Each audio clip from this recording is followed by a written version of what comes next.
রোনালদোর স্বপ্নের শুরু ছোট্ট এক শহর পর্তুগালের মাদেইরা দ্বীপ। সেখানকার এক গরিব পরিবারে জন্ম নিয়েছিল এক ছেলেটি ক্রিস্টিয়ানো রোনালদো। 4 ভাইবোনের মধ্যে সবচেয়ে ছোট। বাবা ছিলেন এক সাধারণ মালি, মা গৃহপরিচারিকা। কিন্তু রোনালদোর ছিল একটাই স্বপ্ন, ফুটবল খেলা। স্কুলের পড়াশোনায় খুব একটা মন ছিল না তার, বরং ফুটবল ছিল তার ধ্যান জ্ঞান। বন্ধুদের সঙ্গে রাস্তায়, স্কুলের মাঠে, যে কোনো খালি জায়গায় সে বল নিয়ে দৌড়াত। একদিন এক স্থানীয় কোচ তার খেলা দেখে বললেন, এই ছেলে একদিন বড় কিছু করবে।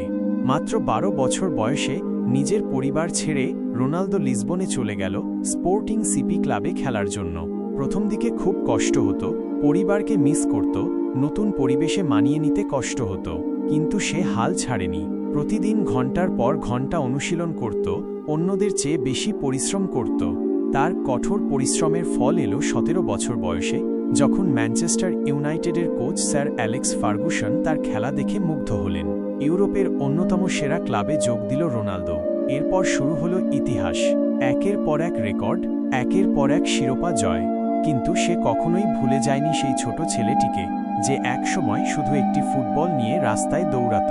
আজ সে বিশ্বের অন্যতম সেরা খেলোয়াড়, কিন্তু তার সাফল্যের রহস্য কঠোর পরিশ্রম, আত্মবিশ্বাস আর কখনোই হাল না ছাড়া। এটাই রোনালদোর গল্প, একটা স্বপ্ন দেখা ছোট্ট ছেলের, যে তার পরিশ্রম আর সংকল্প দিয়ে নিজেকে কিংবদন্তি বানিয়ে ফেলল।